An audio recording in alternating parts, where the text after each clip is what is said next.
Okay, start again.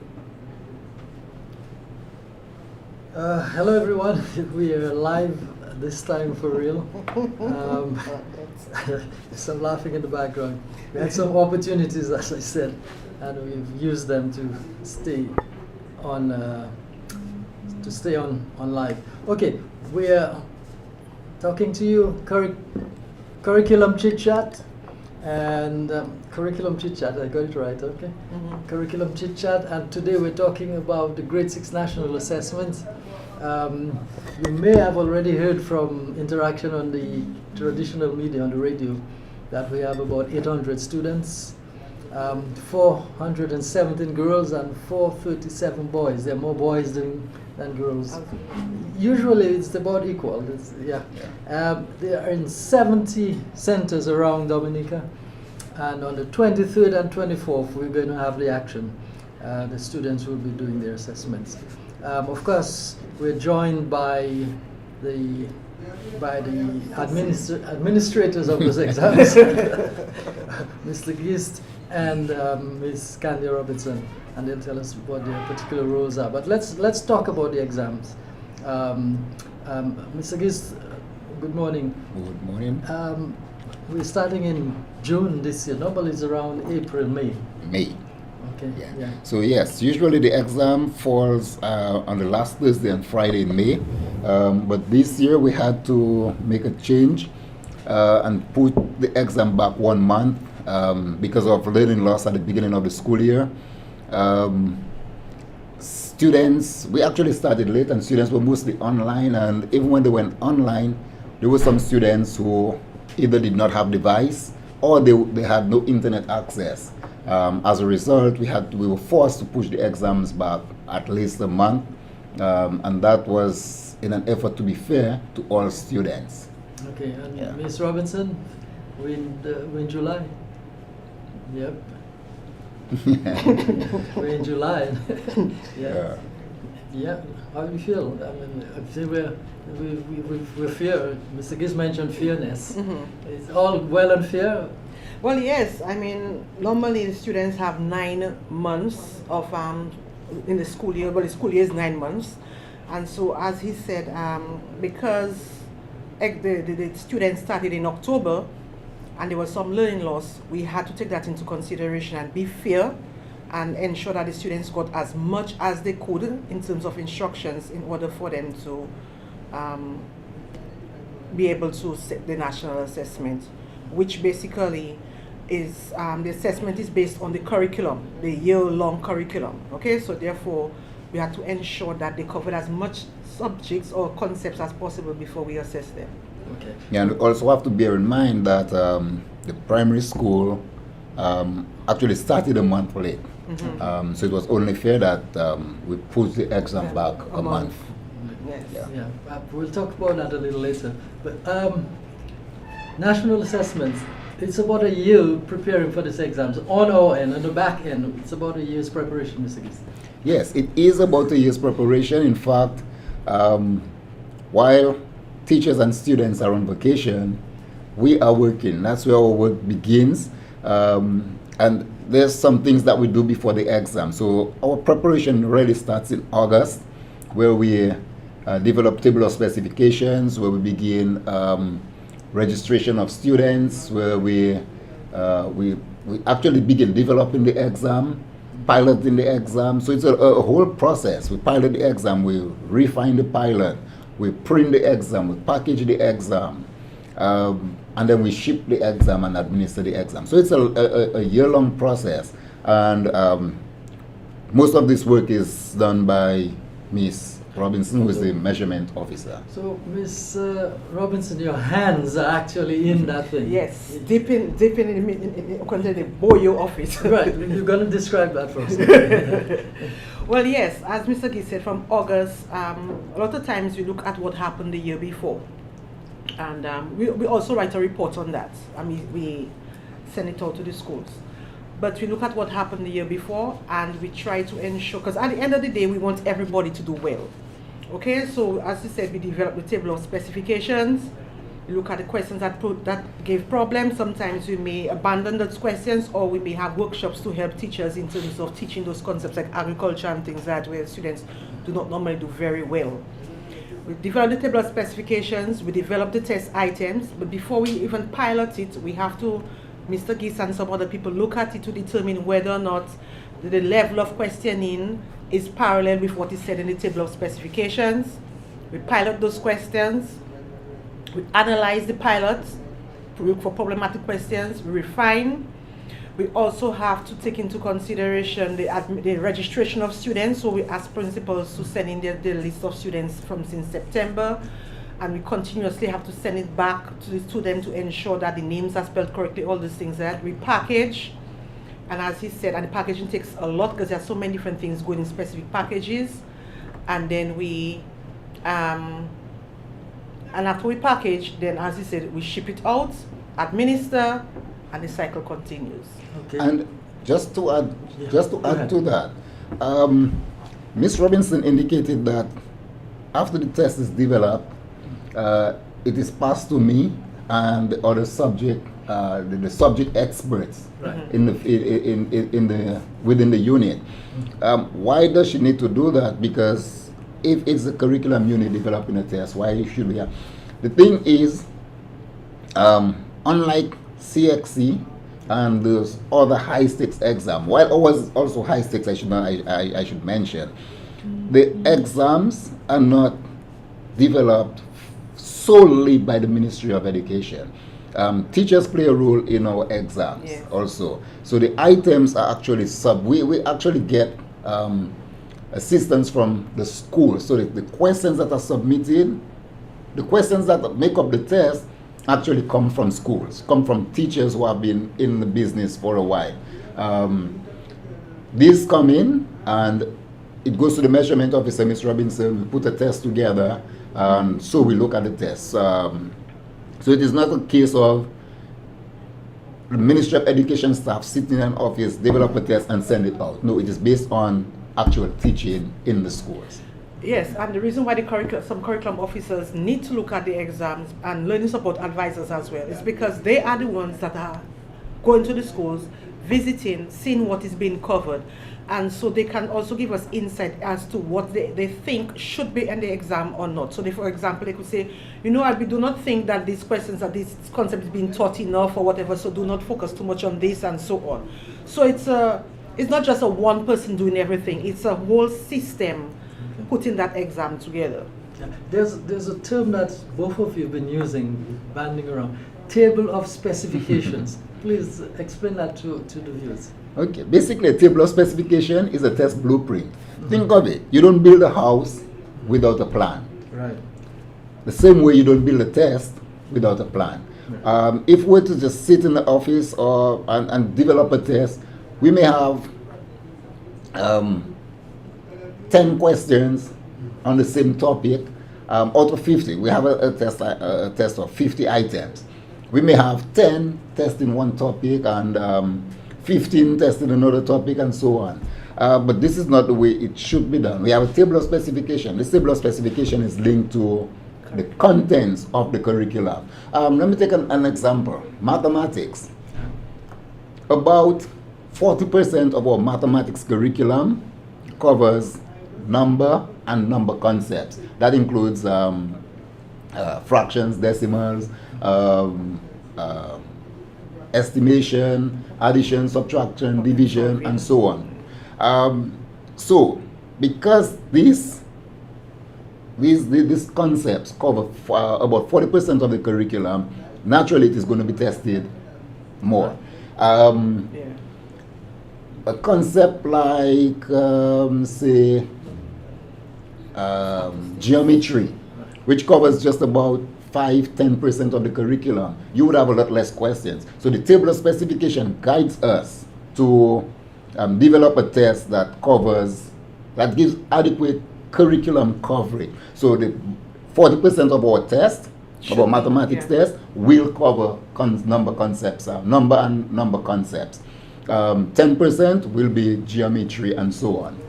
So we're testing what we teach. That's essentially Testing what we teach. It has to A be table like of specification tells you test what you teach, and not just not only the And how. it does not give you only give you the curriculum coverage, but the table of specification, it's basically a three-way table. It will also indicate the level of questioning. Okay. So you will have knowledge questions, which are the lower end questioning, the simple items, and things that students should know off the bat.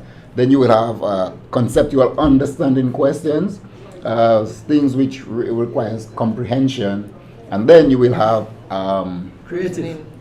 reasoning questions, Creative comes there, yes. creativity, Right. and so on. The reasoning, the high order thinking The questions. application is important. Right, Yeah. right. Yeah. And we're promoting that. So we have a grassroots test. We have a yes, a Grassroots, test built from, and in fact, the table of specification will also help you cater for every level of student. Yes. And because this is a national assessment, we want to hit the middle. The middle. So most of the items on that test will be comprehension, Yes. because you have knowledge, comprehension, and reasoning. So most of the item, in fact, the way we set it up, it's a No. 30, 40, 30. Yes. So it's 30% knowledge, 40% conceptual understanding, and 30% reasoning. So it means that a child who is considered quote unquote average should get at least 70% In the that test. test. And so the scholarships and the bursaries will get 70% and above. You've used that scholarship word early in the discussion.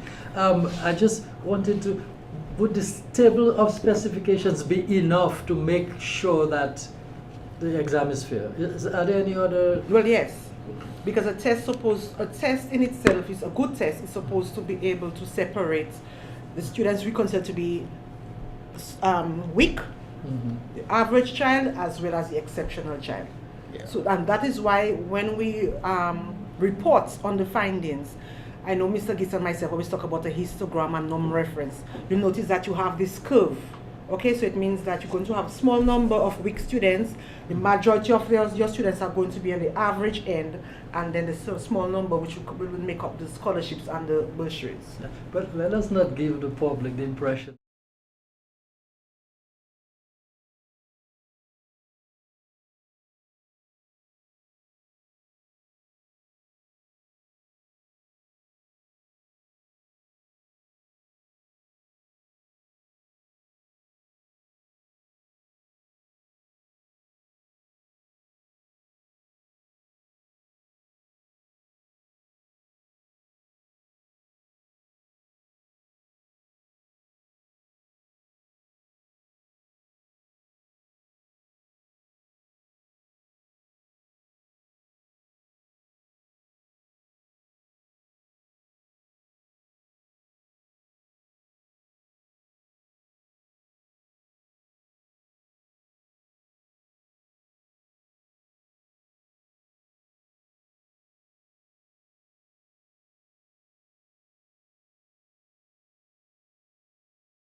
Grade 6 national assessment. What are you saying, Mr. Gill?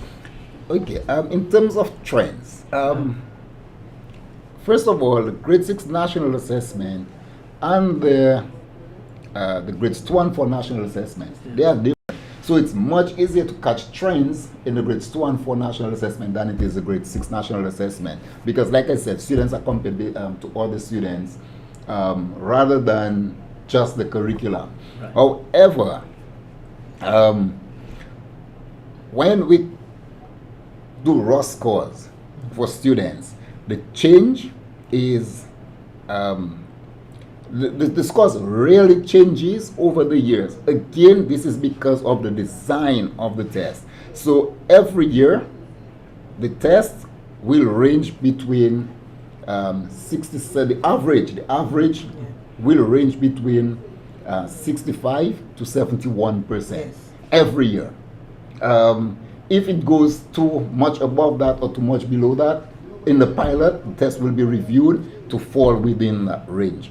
Because, again, like we said, when we pilot the test, we look at the difficulty index of the test, how easy or how difficult each item is. We also look at the discrimination index for each item. And the discrimination index tells us how the slow students performed as compared to the bright students. So for example, an item with a low discrimination index means that a slow student or the slow students or the slower students perform better on that item than the bright students. Because in a test, you expect the bright students to get the item right and the slow students to get it wrong. But if we find that more of the slow students are getting it correct than the brighter students, that means there's something wrong with the question. It may be a trick. There may be just one word that is tricking the student somewhere. So we would review that question from the pilot stage. Also for the facility index, if we find a question where less than 20% answer that question correct, it is either eliminated or modified. If we find that, if we put a question and every student gets that correctly, it is also eliminated. Okay, so the questions can be too easy or too difficult. So basically every year the test ranges between 65 to 71%. What we have observed is that some students perform better in some subjects one year than the next. But this is not something that is we can say, okay, this year it's social studies. Social studies was the easiest. This year science was the easiest. This year math. No, it varies. Okay. And in the formation of these questions, that trend, how does it affect you and your work? Well, as I said earlier, remember I said since August we do an analysis of the questions. And so if we notice, for example, that a particular subject was not done very well, then that is where we get the learning support advisors and the curriculum officers to go into the classrooms to find out what is going on, to assist teachers in terms of instructions of concepts and so on. We do workshops and what have you. So it's not just a matter of, yes, it's true, parents are waiting for the scholarship, the bursary, and children are excited to go to high school, but the work continues. And so we do an analysis and we do ensure that the next year it doesn't happen. That's why Mr. Gill said sometimes this said maybe maths, the year after that it might be social studies or what have you. Okay. All right. So we have a better picture of what's going on nationally and over time. I'm going to exams. Let's look at the effect of the results. How is the ministry taking it? How are the students taking it? How are the parents taking it? Mr. Gill, you go first. Even before we come to the results, yeah, about how they are taking it and so on. Something I should say to parents, and in fact the public. In fact, every year, somebody found out who is top, and who we give scholarship and this and that. We have no vested interest in any of the students writing the exam. In 2017 and in 2021, my children wrote the exams. Both years, I was absent. I had nothing to do with the exam. Next year, Miss Robinson's daughter will be writing the exam. I have already assigned her another area to work.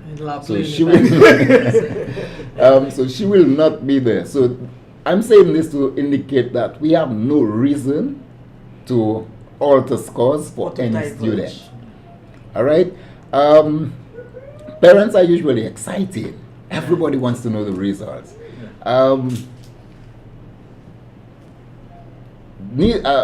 I should also say that Roosevelt Skerritt, Octavia Timothy, Octavia Alfred, or none of the other ministers decides who gets scholarships or who gets bursaries and so on. We produce the results and we release the results whenever cabinet decides to release the results. For the parents, the exam, the scholarships are more for the parents than the children. Right. Because the parents put more pressure on the children than the children. The children would just want to go write this exam and go about the business. Yeah. But the parents want to know that my child got scholarships, so they pressure the children. So when the results come out, the children are excited. Obviously, you get a scholarship. Obviously, you're top of the year. You're happy. The child is happy. The parent is proud, and so on. But yeah, basically, when the results come out, everybody is happy. They got what they worked for. All right. So yeah. So basically, that's. Another thing that needs to be taken Mr. Giss, you've done a very good job at the PR. But let's let's talk about the nitty-gritty of this. Yes, yeah. Another thing is that maybe I'll get in trouble for saying this, but do get in trouble. The parents and the public needs to understand that while it is true that teachers submit questions, it's not just one teacher submitting questions. So what may be taught in school A may not have been taught in school B because of circumstances. We also have to remember that the assessment is based on the curriculum, the year-long curriculum. As a matter of fact, the grade 6 national assessment is the exit exam for primary school. But a lot of times, when we look at terms of questions that we choose, we start from grade 4.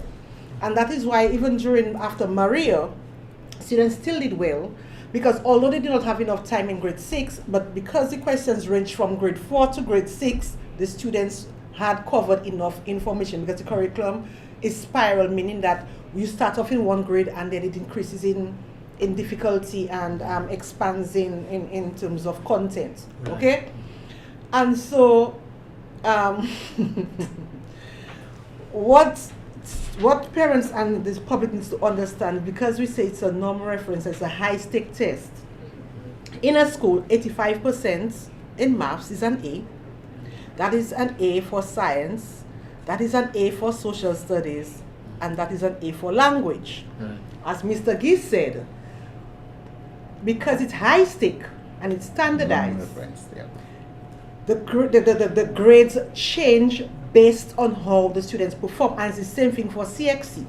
So, if an exam is perceived as being very difficult, chances are the students may not do very well as expected, and an A may be 70% for maths because the math was considered very hard, and most of the students maybe only got 80%, well, the bright ones may have only gotten 80, so therefore an A could be 80% or 70%. Let's say for 2021. It does not mean that an A is also 70 or 70% in science. Each subject has its own competition in terms of how the cohort performs. And we are not the ones who decide what is an A. When we put it into the software, based on statistics, it will determine for us what an A for maths is, what a B for maths is, and so on. So with that said, if I remember one year, an A for maths was 97% because the math may not have been as difficult as we thought. So if a child is always getting 85%, 80, 90% at school, the child is an A student, but that year the child maybe gets a B for common entry or grade 6 national assessment because the A was now 97%. So it shifts based on how the students perform. And every year it changes. Again, it is based on the performance of the students. So a child who gets a scholarship this year should not even compare themselves to a child who got a scholarship the year before. Because again, it depends on how the cohort performs. And you can hear teachers say, oh, my students this year are not so hot as those of last year.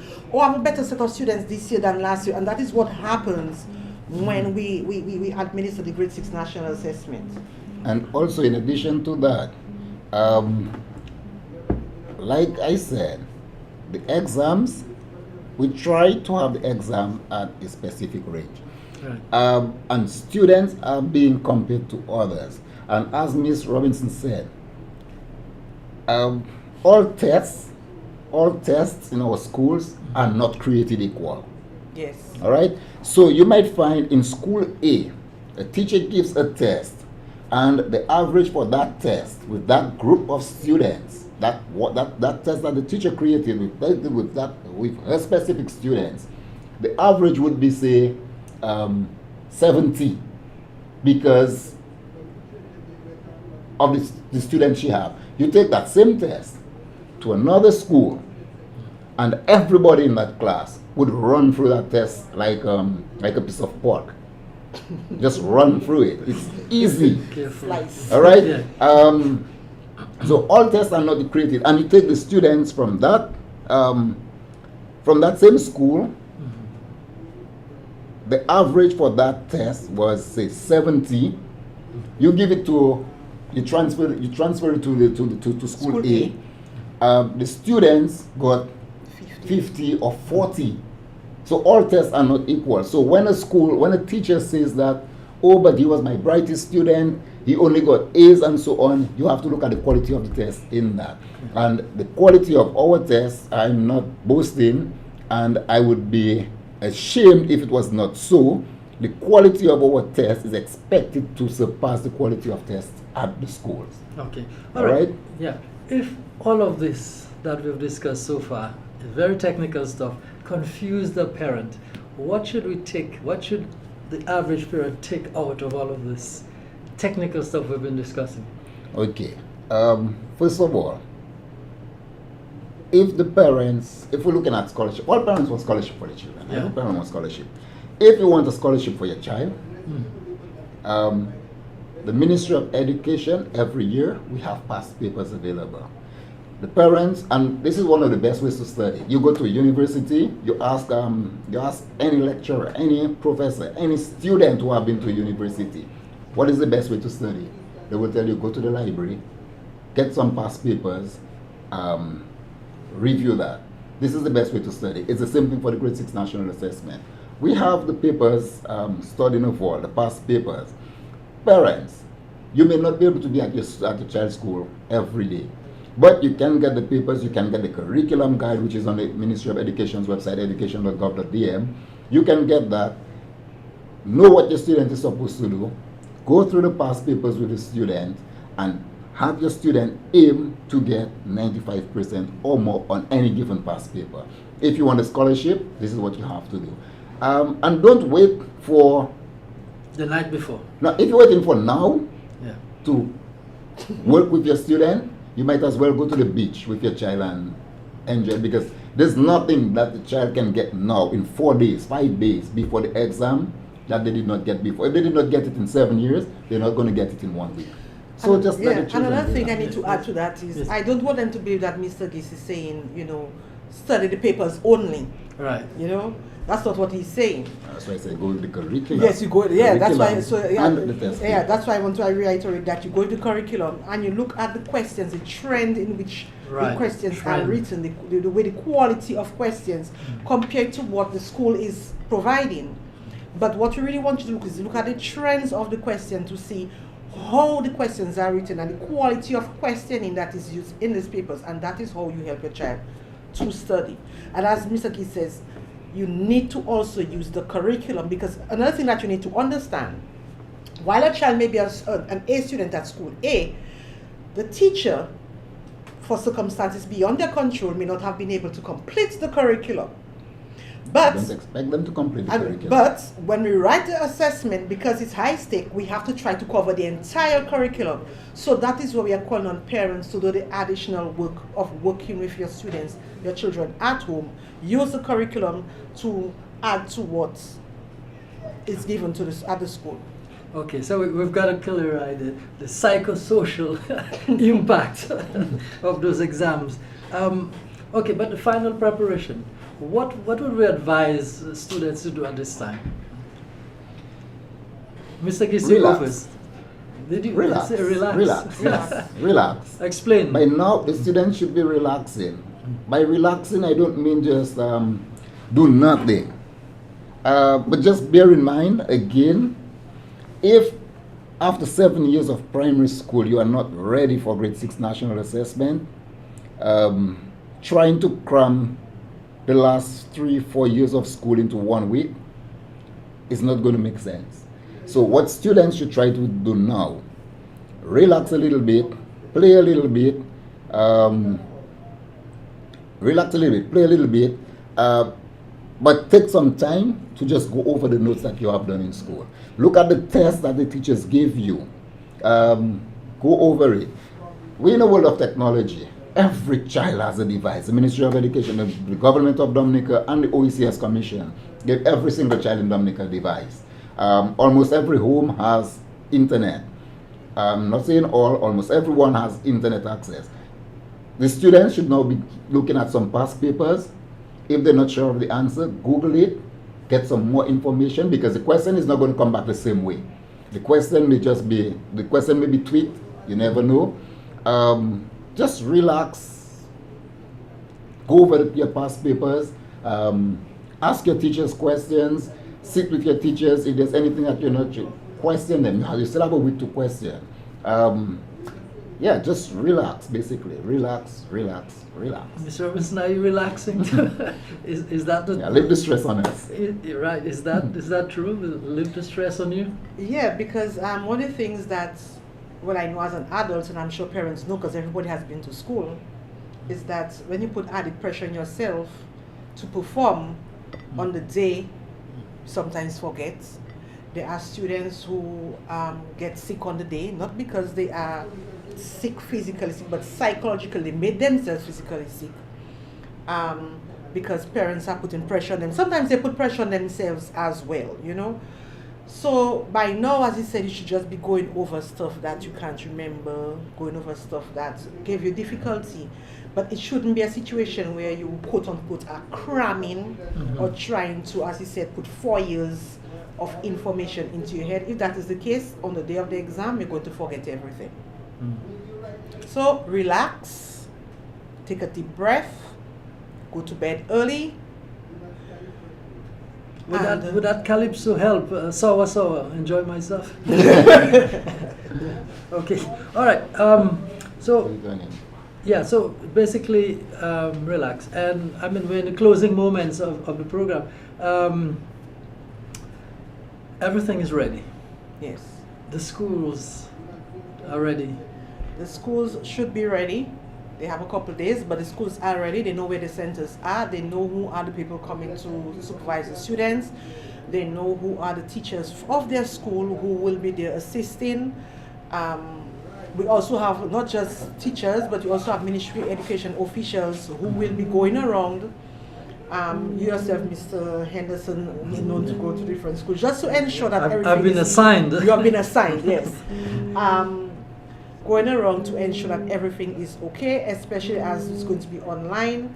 So we are getting ready, as well as we also have the persons from EMIS there to give us backup and to help us even with devices if a school so desires, because there are some students who still say that they do not have devices or they got damaged or whatever. So we are ready. As he said, they will be distributed, they'll be transported, they'll be secured until such time that the exam is opened in front of the students. Okay, Mr. Gist, we're wrapping up. Just talk about the team and what's expected, and you know, it's a team effort. There's a lot of logistics to go with it. Yeah, first of all, I would like to thank the entire staff of the Ministry of Education.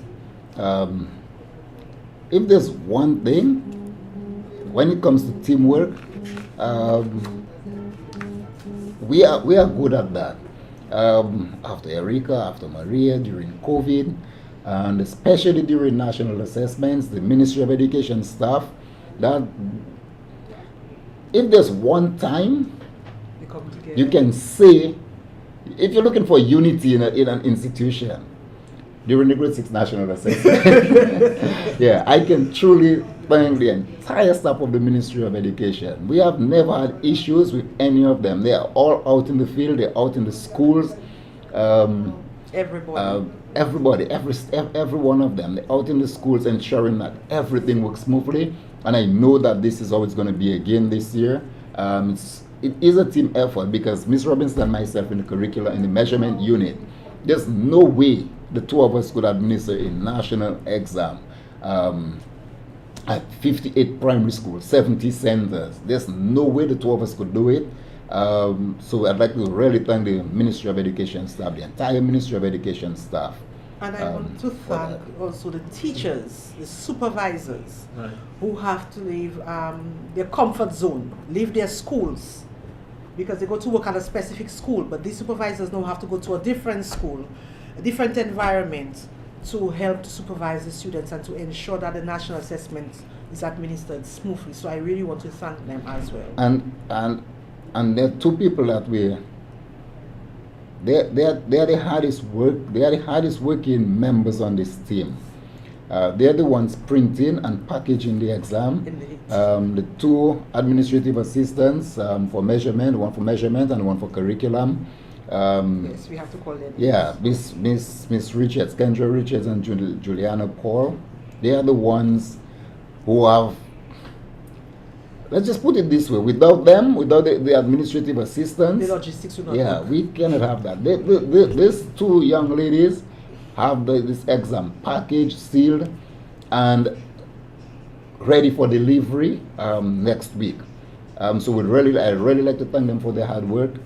Yes. They deserve a day off, which they will get after everything is done. And they are willing to work on Yeah, weekends. they actually do have to work on weekends. There's no if and or They are but willing to. because the exam because we are 1 month late Right. in preparing the exam, we have to speed up to produce the results on time. Yes. Because school closed July 8th, and it is our intention to have this result out, or at least to have the preliminary results by 7:15? no, by this, the exam ends on the 24th. By the 31st, by the 30th of June, we're hoping that we can have the results. Okay. At least the preliminary results. So before school closes, we're hoping that before school closes, we can have the results for the Means students. weekends in the So that office. means we must work Weekends. Friday evening, Saturday, Sunday. Okay. All right. Well, if there's any hotel listening, we want to propose weekends for twos as a reward for the hard work for that team that is making the extra effort to ensure that the exam is executed on time and then the results will be delivered on time. So the scholarships and so on can be figured out. All right. So there we have it. Grade 6 national assessments ready to rumble. Can I say rumble on the program, Mr. Gist? Rumble. Yes. Yeah, we're ready to rumble. And we need to Ready also to thank in rumble. advance Uh-huh. the composition markers, Yes. because while it is true, we will be scanning the papers Right. and we'll be spending weekends scanning the papers. Right. These composition markers need to ensure that they correct 854 54 papers streams. twice. Oh. Not just once, but twice.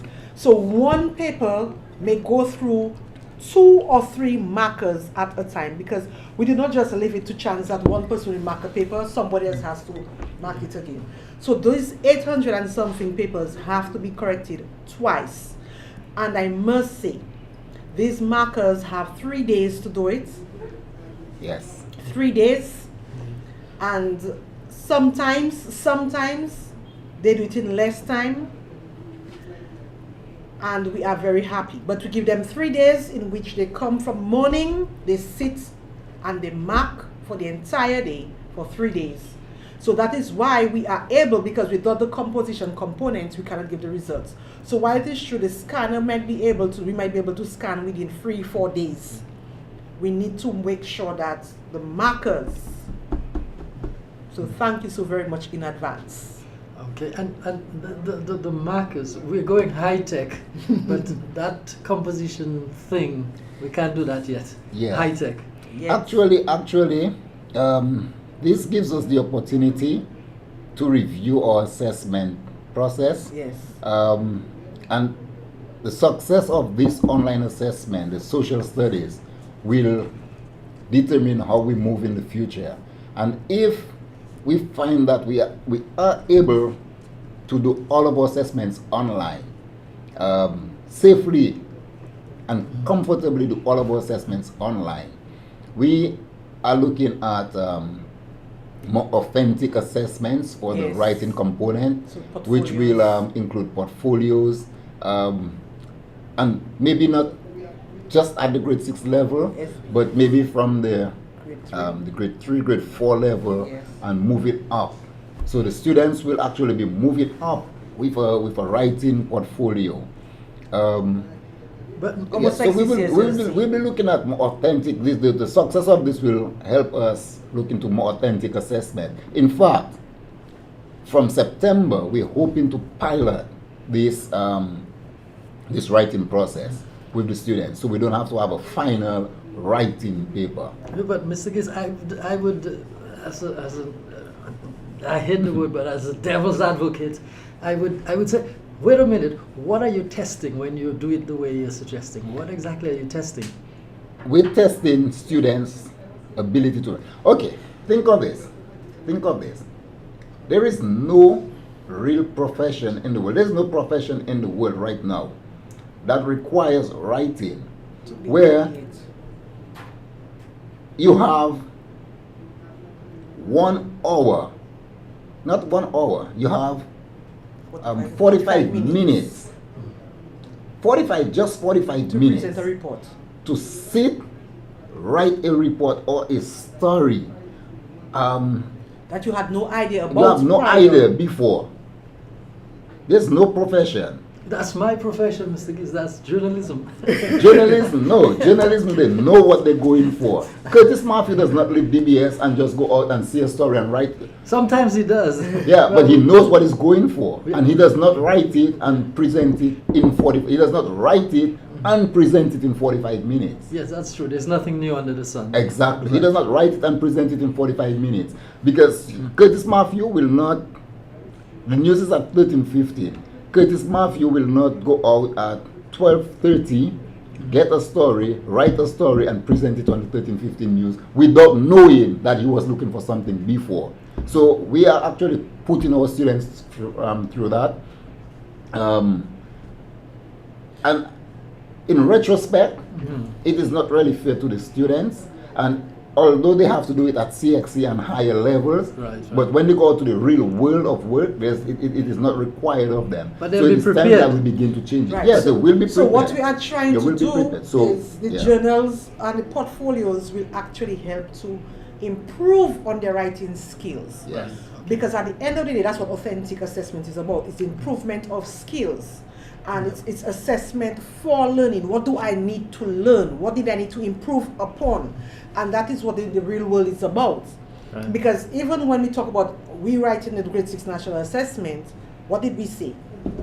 We write the questions, we pilot it, we analyze it, and then we administer. So we still have some level of planning and reviewing. The student only has 45 minutes to plan in their head, or maybe just write a little mapping, and 45 minutes to write on something that they had no idea about. They only know about it when it is presented to them right at that moment. And so, as Mr. Keith said, that is more or less archaic, and we want to ensure that we develop and improve on students' Yeah, ability to even though write it is and done- express themselves. Even though it is done at the CXC level, and CXC is our leaders in assessment They have in the SBS region, now. even CXC does not even CXC has realized that giving students an exam in 1 hour. So that is why CX for every single subject right now, CXC has an SBA component that will help the students. Yeah, so we just think that it's fair to give the students an opportunity to showcase their work. And we believe that this will help them even more than just sitting.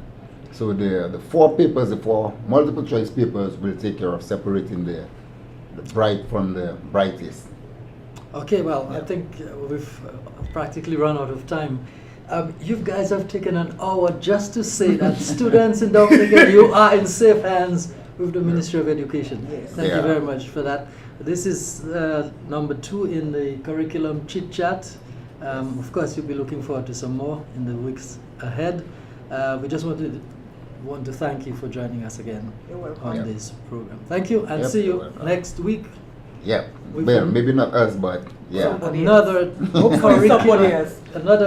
curriculum Chit Chat where we make the unsavory savory. You'll definitely not see us next week, because next week Friday is the last day of grade 6 national assessment, and Mr. Geese and I would have started scanning exams from Thursday. So we'll see some other experts so from the you'll see ministry. somebody else next week. Okay, well, thank you very much, and so long. Yeah. All right, thank you, Mr. Robinson, and thank you to our producer, Marita Hyacinth, in the background. You never see the people in the background, but this was the brainchild of Marita and Charlie.